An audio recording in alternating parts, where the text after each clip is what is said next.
Hello दोस्तों, आप सभी का ऑल अबाउट सोशियस में स्वागत है। और यह समाज शास्त्र की इग्नू सीरीज है। इसमें आज हम लोग भारत के समाज विज्ञानी, राष्ट्रवादी चिंतक विनय कुमार सरकार के बारे में चर्चा करने वाले हैं। इनका जन्म ब्रिटिश भारत के मालदा में 26 दिसंबर 1887 ईस्वी में हुआ था। इन्होंने कोलकाता में अनेकों संस्थाओं की स्थापना की थी, जिनमें बंगाली समाज शास्त्र संस्थान, बंगाली एशिया अकादमी, बंगाली दांते सोसाइटी तथा बंगाली अमेरिकी संस्कृति संस्थान प्रमुख है। आर्थिक उन्नति नामक मासिक पत्रिका के ये संपादक भी रहे। तो यहाँ पे दो जो पॉइंट है वो बहुत ज़्यादा इम्पॉर्टेंट है कि बंगाली समाजशास्त्र संस्थान की स्थापना विनय कुमार सरकार ने की थी तथा आर्थिक उन्नति नामक मासिक पत्रिका जो है इसके संपादक रहे ये। विनय कुमार सरकार तर्कवादी थे। वे इस मत से सहमत नहीं थे कि पश्चिमी दुनिया जो है वह भौतिकवादी है और पूर्व जो है वह आध्यात्मवादी है। सरकार ने यह तर्क दिया है कि भारतीय समाज में भौतिकवादी और धर्मनिरपेक्षता दोनों तत्व मौजूद थे। ये मानते हैं कि जो भारतीय समाज है इसमें भौतिकवादिता भी पाई गई है और धर्मनिरपेक्षता भी हमें देखने को मिलता है। तो ये दोनों तत्व भारतीय समाज में मौजूद हैं। भारत के पिछले इतिहास को देखें तो यह पता चलता है कि भारतीय समाज की सकारात्मक भौतिकवादी दृष्टि से व्याख्या की जा सकती है। वे इस मत से सहमत नहीं थे कि भारत की संस्कृति जो है वह रहस्यवादी या पारलौकिक है। भारत के सामंतवादी कृषि प्रधान अतीत से पूंजीवादी वर्तमान में परिवर्तन का सरकार ने समर्थन भी किया है। उपनिवेशिक शासन ने भारत के एकाकीपन को समाप्त कर उसे विश्व की मुख्य धारा से जोड़ा। पूंजीवादी या बुजुर्गवा संस्कृति इस युग की मुख्य शक्ति थी। भारत के तर्कसंगत आधार की खोज में विनय कुमार सरकार के विचार मैक्स वेबर से मेल खाते हैं। तो यहाँ पे एक प्रश्न और बन के तैयार होता है कि जो विनय कुमार सरकार हैं इनकी जो विचारधारा थी यह किससे मेल खाती थी, तो ये मैक्स वेबर के विचारों से मेल खाती थी। वेबर ने पूंजीवाद का समाजशास्त्र विकसित किया, परंतु सरकार ने पूंजीवाद के राजनैतिक पक्ष पर जोर दिया, जबकि वेबर ने अपना ध्यान नौकरशाही पर केंद्रित किया था। तो वेबर ने जो पूंजीवाद से संबंधित जो उन्होंने परिदृश्य देखा था उसमें उन्होंने नौकरशाही को जोड़ के देखा था, लेकिन सरकार ने पूंजीवाद के राजनैतिक पक्ष को देखा था।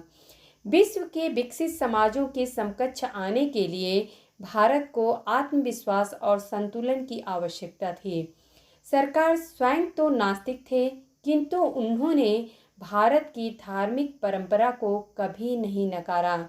उनके अनुसार भारत के धर्मों का भी एक धर्मनिरपेक्ष आधार था। उदाहरण के लिए शिव, पार्वती या गणेश जैसे देवी देवता वास्तव में मनुष्य की ही परिकल्पनाएं थीं।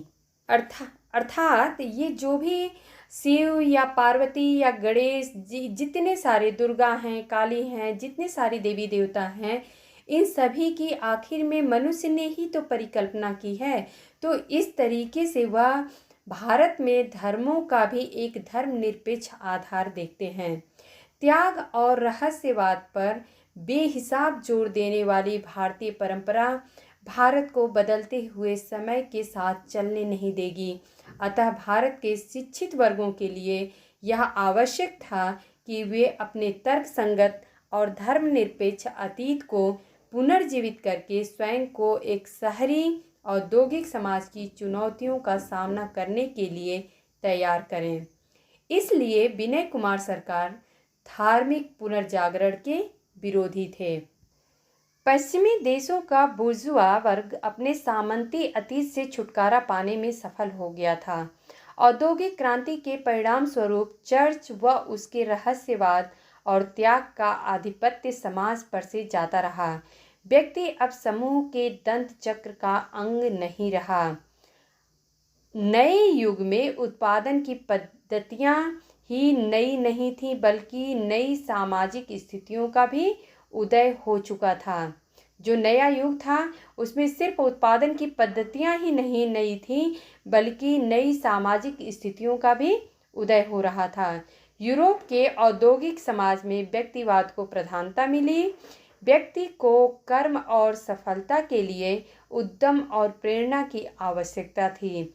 इसलिए पुरानी सामूहिक अस्मिताओं को छोड़कर नए व्यक्तिवादी उद्देश्यों और आकांक्षाओं ने फलना फूलना शुरू कर दिया था। यूरोप के मैकियावेली और हॉब्स जैसे राजनैतिक दार्शनिकों से विनय कुमार सरकार काफ़ी प्रभावित थे। तो विनय कुमार सरकार जो है वह यूरोप के मैकियावेली और हॉब्स जैसे राजनैतिक दार्शनिकों से काफ़ी प्रभावित नज़र आते हैं। मैकियावेली ने आधुनिक पूंजीवाद के उदय के आरंभिक दिनों में अपना राजनैतिक दर्शन लिखा था।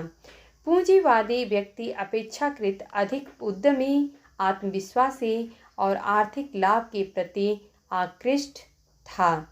राजनैतिक शासकों के लिए उसके ये आदेश थे कि वे पूरा अवसर का लाभ उठाएं और लक्ष्य को प्राप्त करने के लिए लगातार काम करें। 17वीं शताब्दी के राजनैतिक दार्शनिक थॉमस हॉब्स ने सामाजिक अनुबंध का सिद्धांत दिया था।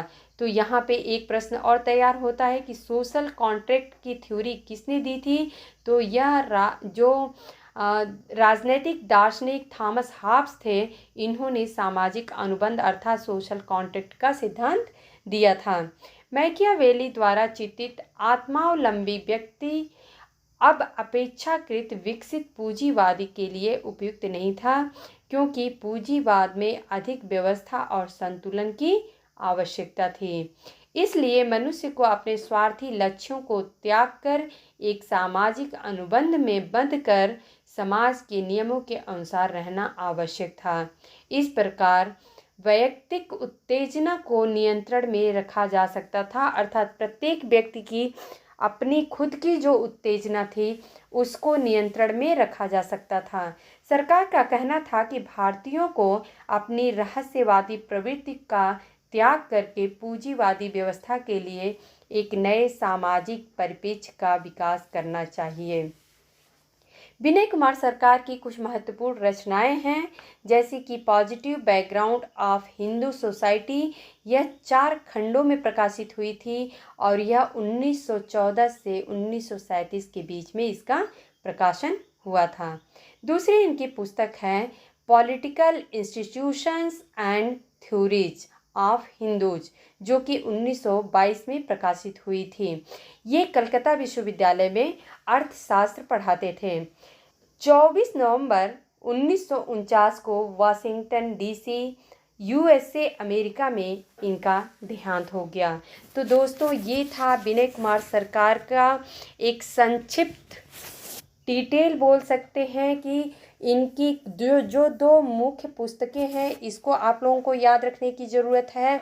इनकी मासिक पत्रिका जो आर्थिक उन्नति नामक है इसको आप लोगों को याद रखने की ज़रूरत है।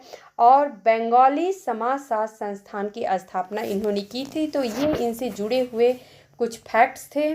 दूसरी बात ये निकल के आती है कि विनय कुमार सरकार जो थे वह तर्कवादी थे, अर्थात उन्होंने अंधविश्वास का पुरजोर समर्थन नहीं किया था, बल्कि उन्होंने समाज को तर्क के आधार पे सोचने समझने की क्षमता को विकसित करने पे जोर दिया था।